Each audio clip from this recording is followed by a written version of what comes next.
Hi, welcome to History Chats this afternoon. Yeah, we're continuing our discussion about the history of the bridges of Marathon County, or some of them. Yeah, today we are talking about the Mosinee Bridge, or bridges, as it turns out. I'm gonna just jump right in, and we'll get into it here. Hopefully everything sounds all right. Yeah, cool. So, we're talking about the bridges of Marathon County, and Mosinee is an interesting case. So this is a plat map from 1901. It's about the turn of the century, and what's interesting is so the bridges here. It's not just one bridge. The bridge that I showed here. This is maybe one of the more exciting parts of the crossing of the Little Bull Falls, which is the location on the river where Mosinee gets settled. And for many years, Mosinee is known as Little Bull Falls before they choose the name Mosinee around 1857. This is the jaws of the gorge, apparently, which was a pretty dangerous spot. In general, Little Bull Falls was one of the most deadly spots on the Wisconsin River, so being able to cross it was fairly important. This picture is probably, if not these bridges, very close to it. But crossing the Little Bull Falls from the east side, where you don't really see it here in this, but you can see the railroad going through, and also the South Line Road, which becomes Highway 51 is today still Business 51. Crossing down from Wausau, getting down to Stevens Point, you'd go along the east side. And originally the settlement was on here, but at some point around the 1850s, in the mid 1850s, everything started to cross over to the other side. And it's one of the more unusual communities in that, like Wausau has a west side, right? Stevens Point, crosses the river at some point. Merrill crosses, not the west side, but the south kind of. These larger communities on the Wisconsin River. I mean, look, if we bring up like Google Earth, there's a west side of Wausau for sure. And if we go down, but a lot of these communities, Stevens Point, well, actually Stevens Point is mostly on the east side, even going down to like, Wisconsin Rapids. It's largely on the east side. It makes it kind of convenient because you can get, go all the way up along the river without having to cross it when that was kind of a dangerous thing to do. But Mosinee is on the west side for a variety of reasons, which, to be honest, I don't entirely have a good explanation for how this all comes to be. But there is some, and maybe the land was certainly better, and maybe a little flatter, a little bit more accessible than on the east side. But yeah, that's what they ended up doing, which is interesting because on one hand it means that you're going to have to cross the river. You need a nice way to cross, right? Because if everything is on the west side, but the main transportation hub is on the east side, that's the Desert Sawmill, which you can see Joseph Desert Lumber Company on the east side here. That's one of the big reasons for this community's existence is the sawmill. That's on the east side too. So how does that happen? But also because it's a very deadly part of the river, this is very dangerous. If you were going down, rafting down the river, you would want to get out and portage around this. You were very considered very foolhardy, and not even like brave foolhardy, but just like that was stupid if you tried to go down this, because it's not a great survival rate for people trying to raft down this area. So you're gonna need to cross it in a safe way. This is the earliest map that I can find showing the crossing at the Little Bull Falls. Zoomed in here. This is from 1882. So Mosinee doesn't incorporate as a village officially until 1889. So it's not quite a village yet, but the starting of it is here. And you can see, again, you got the railroad, you got the roads on the east side. Oh, let me make the pointer a little bit clearer here. Hopefully that's a little bit better. So on the east side, you have these main hubs, and then again on the west side, you have the village, almost village, and it crosses in a couple places, just like the last.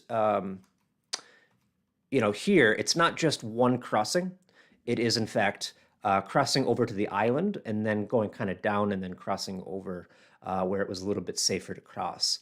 Um, and yeah, it's hard to know exactly when the first bridge is. There are statements saying that it is from the 1850s. I'm going to actually read, so going back to like this era here, when this bridge is. Um, in, you can see this. This is Early and Late Mosinee by Edgar Ledoux, which was published in 1908. There's a great picture of the gorge here. And he talks a little bit about the bridges. I'm just going to read out. There's not too much here, but here's the story of the bridges according to Ledoux. The bridge that spanned the jaws of the cataract at the time was very much different from the present iron one, which again is this one. So this is the early bridges. This old bridge was made wholly of wood, with the exception of some iron bolts. It was built on the latticework style and was boarded up on both sides without roof. It was a most substantial structure and gave the company that put up the present iron bridge considerable trouble to tear it out of the way. At the west end of the bridge was the railroad bed, or the road bed, which on the ground until it reached the. Okay, sorry. So we had the first crossing. At the west end of that first crossing at the gorge, right? He says that there's a road bed, so the road continued until it reached the Bull Calf Channel. And actually, here, let's go back to the. So we got some channels cut in here. So that channel was spanned by a wood bridge. Then a short distance after crossing the bridge, it was on the ground until it reached another bridge crossing at Bean Slough.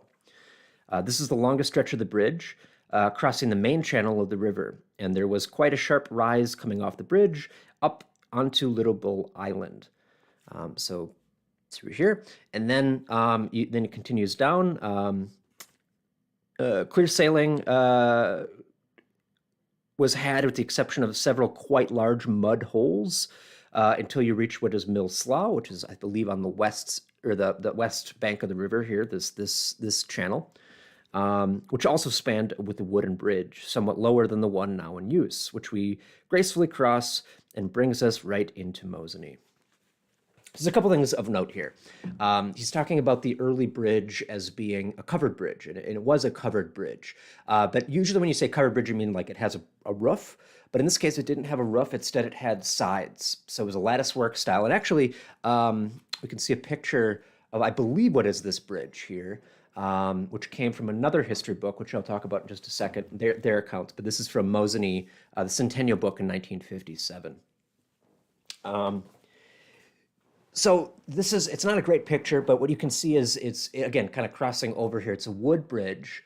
It has latticework style, so it was sort of latticed on the sides and then opened on the top, which would have added a little bit of an echoey strangeness to it for sure. And maybe provided some side protection as well. But I mentioned it, so let me read in the book, and this is a copy I'm just going to read here. There's a whole section on the covered bridge. So I'm just going to read it in its entirety because it's an interesting story. The old covered bridge coming into Mosinee has many untold stories concerning it that would put modern fiction writers to shame. It has been rumored that a ghost has made its abode under it and has spoken and beckoned to various settlers. None could distinguish the words above the roaring Little Bull Falls, or were too frightened and fled in haste when the sound came. For a long time, no one crossed the bridge after dark. Oftentimes, people sat for hours along the banks on both sides. Many vowed they had heard the voice. Such pleasant tones were never heard before. It seemed to be a pleading tone, always for someone to come closer, but they were afraid.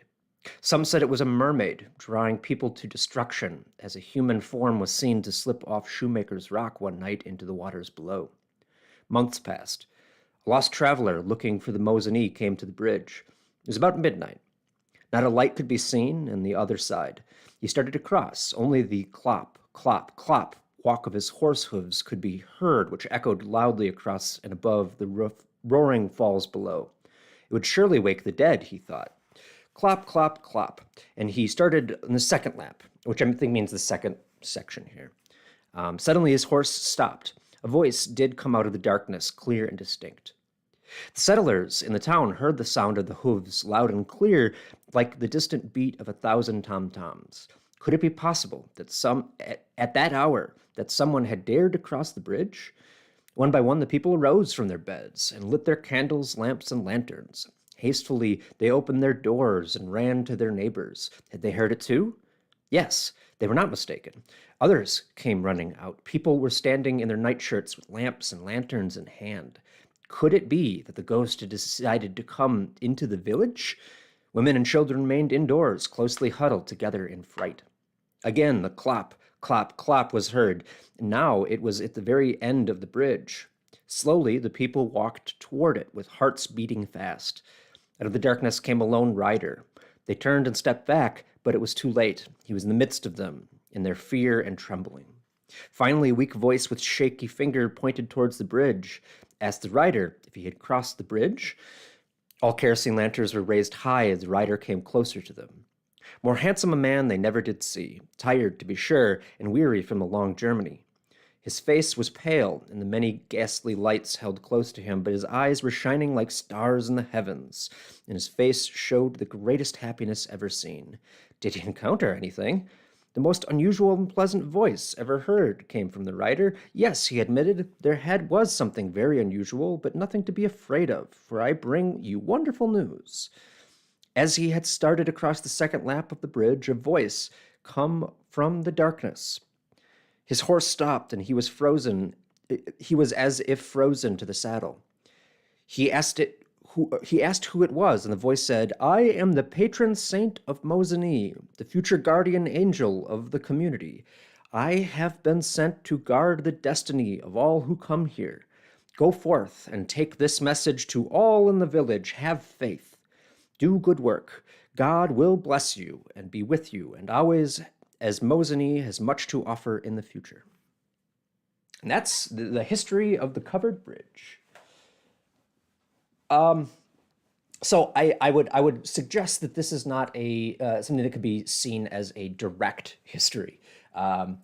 Something about this book, I'm not sure. I think this book has about 2/3 of it are great history. I think that they realized they had a celebration, a centennial in 1957, so they kind of rushed to put it together. I could be wrong about that, but it seems like they did their best to put some of the history together, and then some of this is just, I mean, this is like fairy tale. This is a myth making, someone trying to create lore. This is no basis in reality. Well, kind of it is, right? It's an allegorical story. It's very sort of biblical. And basically the arc that they're trying to explain is the river was dangerous. And it was dangerous, you know. They even in these days, you know, it would have been very spooky crossing this covered bridge, which you can't hear this way, but you can see the echoes coming up from atop. And the river was very dangerous. I mean, you know, like they said, Shoemaker's Rock, this mermaid was apparently on there. Shoemaker's Rock was probably the most deadly point on the whole Wisconsin River, arguably.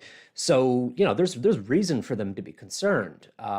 And in the lumbering days, that's the relationship that people had with the river. The river was something to be worried about. Crossing it was something you had to do, but oh boy, the river was dangerous. And then in the 20th century, you start to get new things, like the paper mill shows up, right? Joseph Desert stops his lumbering here around, I think, 1904, 1905, 1903, somewhere around there, mid-1900s. And shortly thereafter, some investors come and they decide this would make a great place for a paper mill. And this really breathes a new life into the community, as you'd expect. And this uses the river in a much more interesting way, a lot less dangerous. I mean, still kind of dangerous, especially in those early years when they were getting everything kind of working. But you know, the river is something that then provides, you know, this bounty. It is something that powers this mill and makes this community grow and thrive. So yeah, I'm a little split on this account. I don't think it really belongs in a centennial history. But again, 1950s is a very different sort of style of telling the past, and if nothing else, it's interesting. And who knows? Maybe there it was at some point. Some patron saint underneath the bridge. Probably not, though. Anyway, as time goes on, though, they do end up replacing that old bridge, right? These steel truss bridges. This is an article from 1915 talking about one of those sections, and this is where we get into sort of the question. Edgar Ledoux mentions the fact that some of the bridges here have been replaced with steel and iron trusses in 1908. Some of them are still wood. As time goes on, we're going to see that change as more modern materials are added, like this in 1915, talking about a new steel truss bridge, which would replace some of those sections.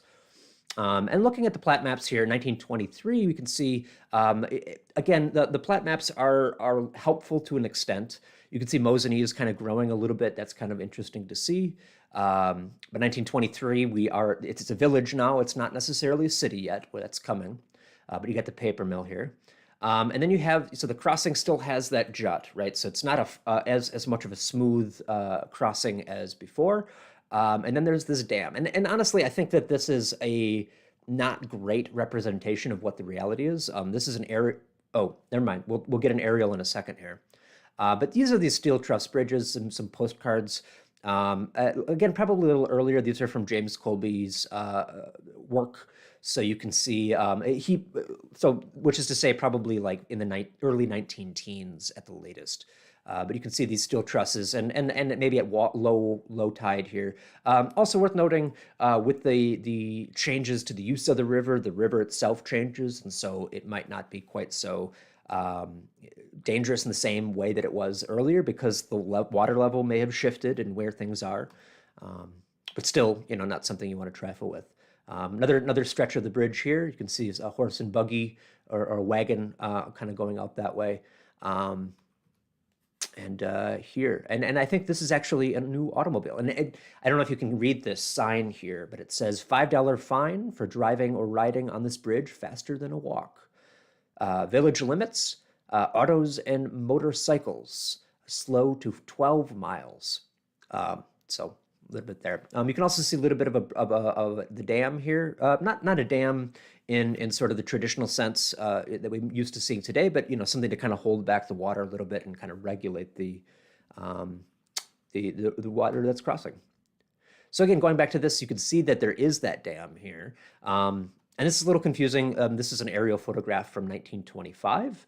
Will Lacerte goes up and takes a picture. So you can see kind of stretching out here. We're looking east over the river towards the paper mill.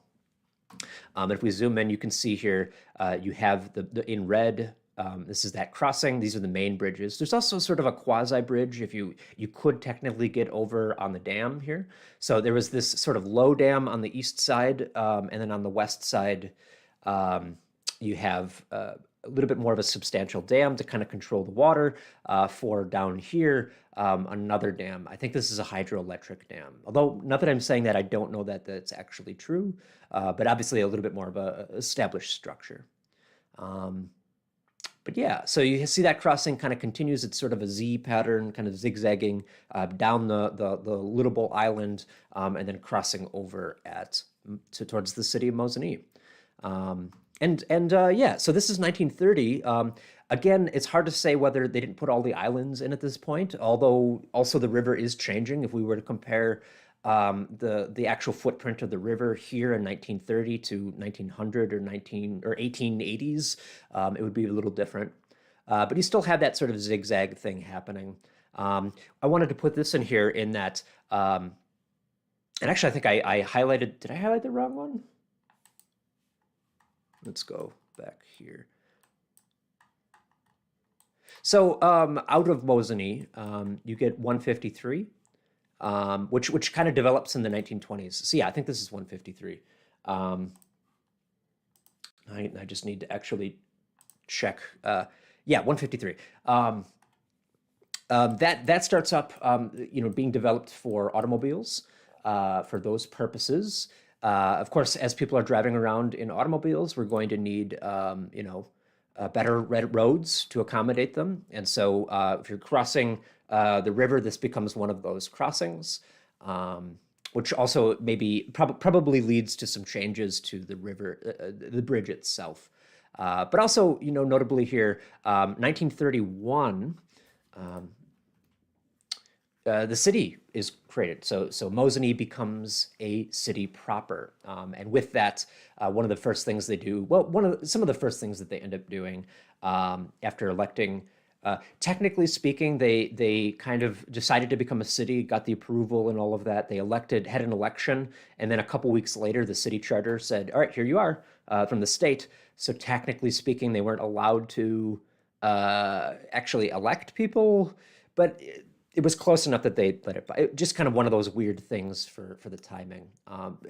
Neither here nor there. After becoming a village or going from a village to a city, they do end up making some changes to the bridges as well, as the city limits do expand to encompass the bridges, which unfortunately means that the plat maps, which have been so useful in kind of showing at least what they look like, stop becoming useful because by this point they stop. They don't actually get into the details of what's happening in the city limits of Mosinee or Wausau or other communities, and so they just draw, the things up to it, and then they don't have the bridges. But presumably there'd be the same sort of iron steel truss bridges that were used throughout this period until eventually in 1960, the 1960s, they finally decide to make some changes, and they build a more modern bridge. This is an aerial picture showing the progress, and you can see here sort of the old bridge in red, which is still there, and then the low dam and the high dam over here. And then in yellow, you can see the new progress, and ultimately that is what it looks like today. As far as I know, I mean, I'm sure over the years the bridge itself has been updated and modernized here and there, but I think this basic structure has been the same since 1963. So kind of interesting to see. Ooh, here we go. And honestly, like if you've driven on the bridge, it's hard to conceive of it like they would have in the past of this being like the experience of going on a bridge now. It doesn't feel like, oh, this is a bridge, and then this is a bridge, and then this is a bridge. It's not multiple segments. It's just kind of one smooth road, which again, the needs of the community at the time and today, if you're driving on a highway, you don't want to have to make a bunch of right angle turns. So it's a little bit smoother of a transition and makes it easier to get in and out of Mosinee, and kind of important for that. So now I will qualify all of this by saying my understanding, I was really trying to do my best to track down the specific segments and trying to make sense of, okay, when is this replaced? When is this replaced? I don't really have as great of maps. Mosinee didn't become a city until about the period they started to phase out Sanborn maps, for example. So whereas in the city of Wausau, we can use Sanborn maps over the years to really get a better understanding of exactly where they are and what they are. Can't really do that here. We don't have as great of a variety of pictures as I was hoping that we would have. So I might have skipped over some eras that are important, particularly before 1963 or since 1963. Maybe there's been some major changes. I have not as familiar with the history of Mosinee to the extent of that detail. So I could be slightly off, but I think in a general sense, this is kind of the way this went. Again, that sort of intermediate steel truss bridge becomes the main lifeblood for this community. Getting access to the main transportation networks to get in and out of the wider region on the east bank of the river, as well as like the lumber company and the paper companies, largely being based on that eastern bank, but the community on the western bank, and that is really where it grew and thrived throughout the last 100 years and more.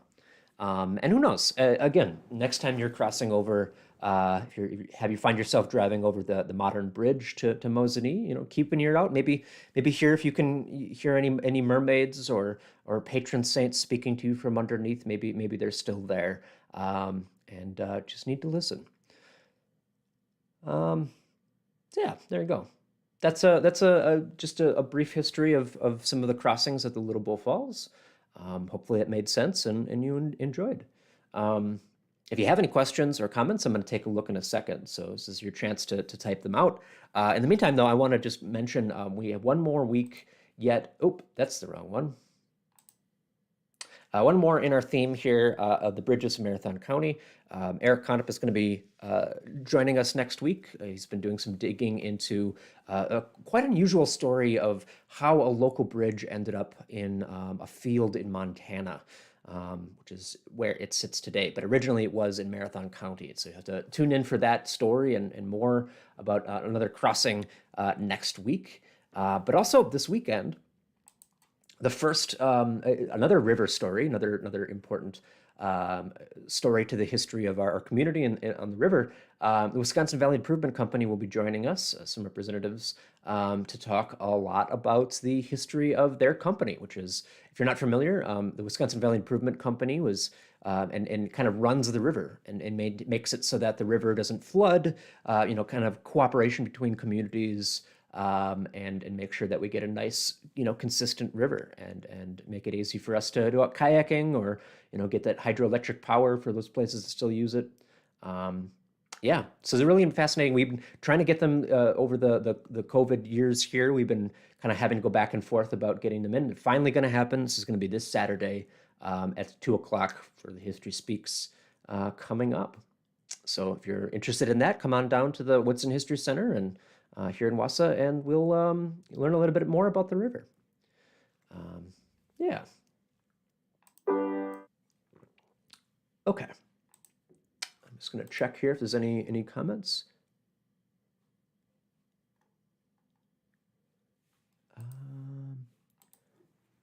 Okay. Well, Barbara is asking about my name. Actually, my family came to this area in the 1960s. So even though there are Clarks in the region, the Webb side of family, my mom's side moved here in the 60s. So we're not quite so rooted in the community that far back. So no, I unfortunately, the names that you are mentioning here don't ring a bell, but lots of like I said, lots of Clarks in the area and other people in the vicinity too. But yeah, thanks for the question, I guess, and yeah, thanks for watching. Okay, glad you were able to catch it. And that goes for everybody else too. If anybody managed to get in here. My mom has chipped in and say we moved here, my immediate family, in 1986. So not quite that long roots, but still, I guess that's not nothing.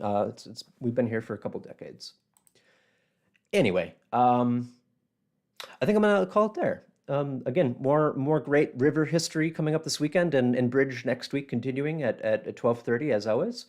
And hope you join us for that. And in the meantime, have a wonderful afternoon. And we'll see you next time. Thanks for watching.